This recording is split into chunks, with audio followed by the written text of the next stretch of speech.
Vamos lá para análise macro. Bom, essa semana aí já começa com um cenário de informações vindas da Ásia, com o próprio PBOC, que é o Banco Central Chinês, fazendo uma injeção maior do que a anterior em relação a empréstimos lá na China. Também aqui no Brasil nós tivemos o Haddad desistindo de ir para o encontro lá em Davos, que é um encontro ao Fórum Econômico Mundial.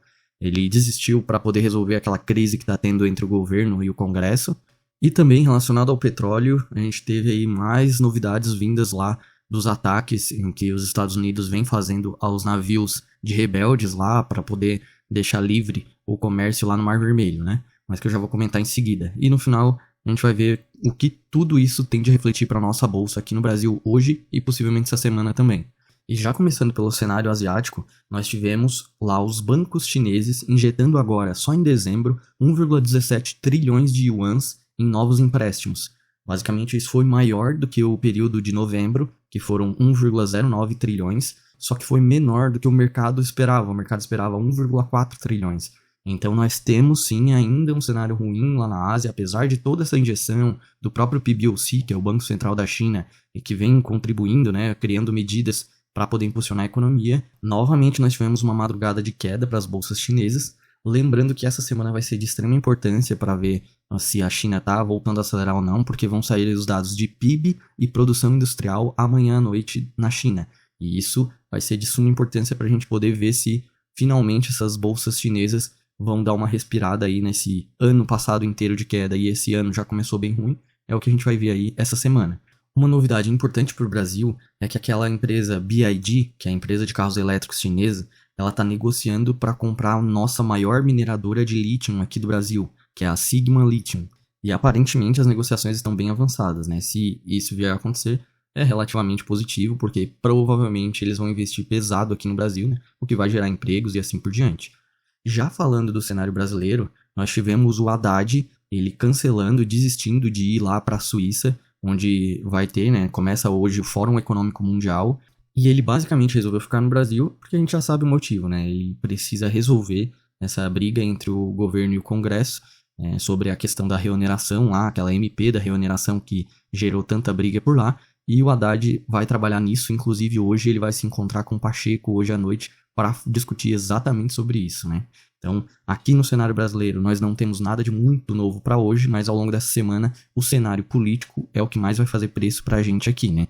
E nos Estados Unidos, hoje é feriado de Martin Luther King por lá, e a partir de amanhã já começa a agitar mais os mercados quando vão continuar aquela temporada de balanços dos grandes bancos. Amanhã já sai o do Goldman Sachs e do Morgan Stanley, né? Lembrando que todos, quando saem, tendem a influenciar não só na ação da própria empresa, mas no próprio setor, né, que acaba agitando os mercados.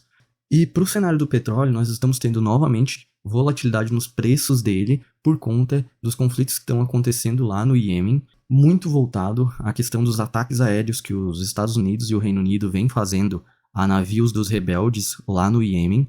Lembrando que a justificativa para esses ataques é que os rebeldes estavam atacando navios porta-containers que circulam lá no Mar Vermelho, que é uma das principais rotas de commodities no planeta Terra inteiro, né? Tanto é que na sexta-feira nós tivemos aí alguns desses navios desviando a rota, depois que nós tivemos os líderes dos rebeldes divulgando que eles vão dar respostas fortes e eficazes contra esses ataques dos Estados Unidos e do Reino Unido por lá.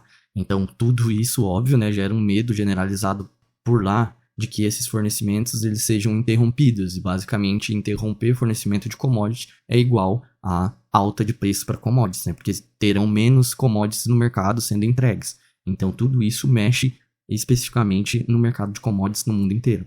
E para complementar tudo isso, lá na Líbia a gente já tinha os manifestantes lá trancando a produção de petróleo, o que tinha parado 300 mil barris por dia, só que agora eles ameaçaram aí trancar mais 2 instalações lá de petróleo e de gás, e isso geraria, sim, mais pressão de alta para o petróleo, né? Só que o que está compensando isso, que saiu na semana passada, foi os estoques de petróleo até do próprio Estados Unidos saindo maiores do que o esperado. Então isso gera um pouco mais de tranquilidade aí para que não tenhamos uma disparada do preço do petróleo, né? Tanto é que agora, durante essa madrugada, ele está relativamente estável aí, até um pouquinho de queda. E para complementar o cenário global, na parte da Europa, a gente teve agora durante a madrugada as bolsas levemente negativas, saíram os dados do PIB da Alemanha, e na comparação anual ele veio dentro do esperado, menos 0,3, né? e também saiu a produção industrial da zona do euro, que também veio dentro do esperado e veio até um pouco menos pior do que a avaliação do mês passado. Então veio menos 0,3 e no mês passado tinha vindo menos 0,7. Então, assim, num contexto geral, a gente não tem muito movimento para as bolsas agora durante essa madrugada pelo feriado dos Estados Unidos, que é a principal fonte de liquidez do mundo, né?